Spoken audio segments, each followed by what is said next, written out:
Good afternoon, and proud to be here on TEDx Krakow. I'll try to speak a little bit today about a phenomenon which can and is actually changing the world, and whose name is people power. I'll start with the anecdote, or for those of you who are Monty Python lovers, a Monty Python type of sketch. Here it is. It is December 15, 2010. Somebody gives you a bet.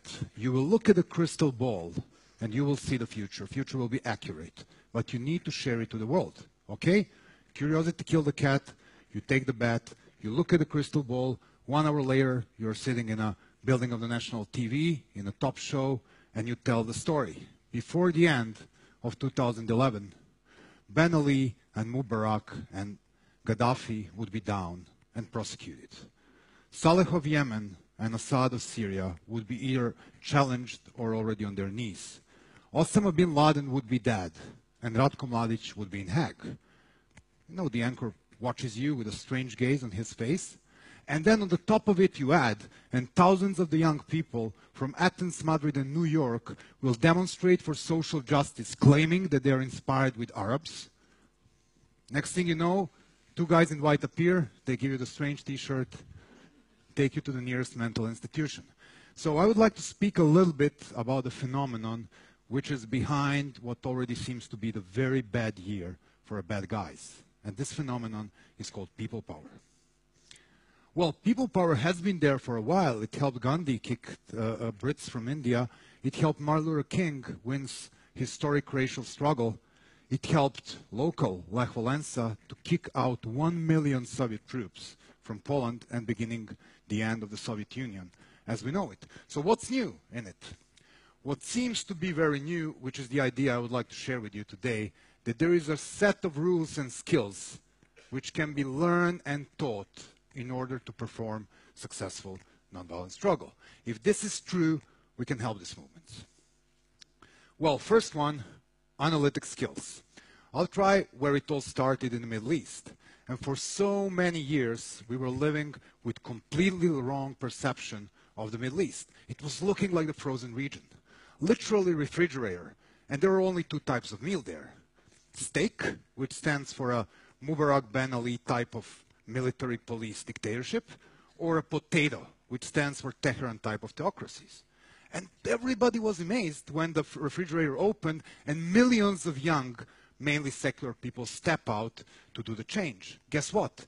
They didn't watch the demographics. What is the average age of Egyptian? 24. How long Mubarak in power? 31. So this system just obsolete, they expired. And young people of our world have awakened one morning and understood that power lies in their hand. The rest is the year in front of us. And guess what? The same generation Epsilon, with their rules, with their tools, with their games, and with their language, which sounds a little bit strange to me. I'm 38 now. And can you look at the age of the people of the streets of Europe? Seems that generation Epsilon is coming.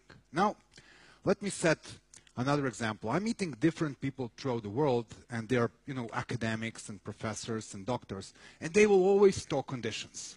They will say, people power will work only if regime is not too oppressive. They will say, people power will work if the annual income of the country is between X and Z. They will say, people power will work only if there is a foreign pressure. They will say, people power will work only if there is no oil. And I mean, there is a set of conditions. Well, the news here is that your skills bring in the conflict seems to be more important than the conditions. Namely, skills of unity, planning, and maintaining nonviolent discipline. Let me give you the example. I'm coming from a country called Serbia. It took us 10 years to unite 18 opposition party leaders with their big egos behind one single candidate against Balkan dictator Slobodan Milosevic. Guess what? That was the day of his defeat. You look at the Egyptians, day 5 on Tahrir Square, they get rid of their individual symbols, they appear on the street only with the flag of Egypt. I will give you a counterexample. You see 9 presidential candidates running against Lukashenko, you will know the outcome. So unity is a big thing, and this can be achieved. Same with planning. Somebody have lied to you about a successful and spontaneous nonviolent revolution. That thing doesn't exist in the world. Whenever you see young people in front of the road trying to fraternize with the police or military, somebody was thinking about it before. Now, at the end, the nonviolent discipline, and this is probably the game changer. If you maintain nonviolent discipline, you will exclusively win. You have 100,000 people on a nonviolent march, you have one idiot or agent provocateur throwing stone, guess what takes all the cameras? That one guy. One single act of violence can literally destroy your movement. Now, let me move to another place. It's selection of strategies and tactics. There are certain rules in nonviolent struggle you may follow. First, you start small. Second, you pick the battles you can win. It's only 200 of us in this room. We won't call for the March of Million, but what if we organize spraying graffiti throughout the night all over Krakow city? The city will know. So we pick the tactics which accommodates to the event, especially this thing we call the small tactics of dispersion. They're very useful in a violent oppression.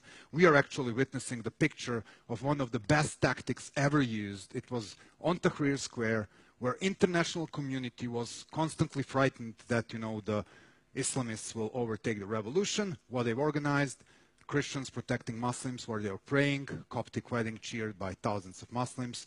The world has just changed the picture, but somebody was thinking about this previously. So there are so many things you can do instead of getting into one place, shouting and, you know, showing off in front of the security forces. Now, there is also another very important dynamics, and this is dynamics normally analytics don't see. This is dynamics between fear and apathy on one side and enthusiasm and humor on another side. So it works like in video game. You have a fear high, you have status quo. You have enthusiasm higher, you see fear is starting melting. Day two, you see people running towards police instead from the police. In Egypt, you can tell that something is happening there. And then it's about the humor. Humor is such a powerful game changer. And of course, it was very big in Poland. And you know, we were just a small group of crazy students in Serbia when we made this big skit. We put the big petrol barrel with a, you know, portrait picture of Mr. President on it in the middle of the mainstream. There was a hole on the top. So you could literally come, put the coin in, get a baseball bat, and hit his face. Sounds loud. Within the minutes, we were sitting in a nearby cafe having coffee, and there was a clue of people waiting to do this lovely thing. Well, that's just the beginning of the show. The real show starts when the police appears. What they will do? Arrest us? We are nowhere to be seen. We are like 3 blocks away observing it from our, you know, espresso bar. Arrest the shoppers with kids? Doesn't make sense. Of course, you could bet. They've done the most stupid thing. They arrested the barrel. And now the picture of the smashed face on the barrel with the policeman dragging them to the police car, that was the best day for the photographers from newspapers that they ever will have. So, I mean, these are the things you can do, and you can always use the humor. There is also one big thing about the humor. It really hurts, because these guys really are taking themselves too seriously. When you start to mock them, it hurts. Now, everybody is talking about His Majesty, the Internet, and it is also a very useful skill. But don't rush to label things like Facebook revolution, Twitter revolution. Don't mix tools with the substance. It is true that internet and new media are very useful in making things faster and cheaper. They make it also a bit safer for the participants because they give the part of anonymity. We are watching the great example of something else internet can do. It can put the price tag of state-sponsored violence over nonviolent protester. This is famous group we are all Khaled Said, made by Wael Ghonim in Egypt and his friend. This is the mutilated face of the guy who was beaten by the police. This is how he became the public, and this is what probably became the straw which broke camel's back. But here is also the bad news. The nonviolent struggle is win in the real world, in the streets. You will never change your society towards democracy or, you know, economics if you sit down and click. There are risks to be taken, and there are living people who are winning this struggle. Well, million-dollar question. What will happen in the Arab world? And though young people from Arab world were pretty successful in bringing down 3 dictators, shaking the region, kind of persuading clever kings from Jordan and Morocco doing substantial reforms, it is yet to be seen what will be the outcome.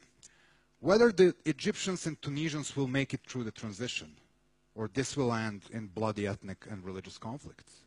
Whether the Syrians will maintain nonviolent discipline faced with a brutal daily violence which kills thousands already, or they will slip in a violent struggle and make ugly civil war. Will these revolutions be whole, like through the transitions and democracy, or be overtaken by military or extremists of all kinds? We cannot tell. Same works for the Western sector, where you can see all of these excited young people protesting around the world, occupying this, occupying that. Are they going to become the world wave? Are they going to find their skills, their enthusiasm, and their strategy to find what they really want and push for the reform, or they will just stay complaining about the endless list of the things they hate? This is the difference between two towns. Now, what the statistics has.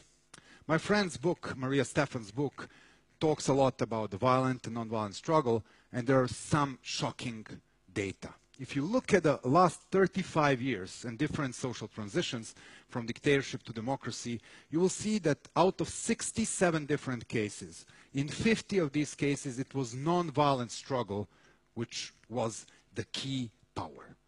This is one more reason to look at this phenomenon. This is one more reason to look at the Generation Epsilon. Enough for me to give them credits and hope that they will find their skills and their courage to use the nonviolent struggle and thus fix at least the part of the mess our generation is making in this world. Thank you.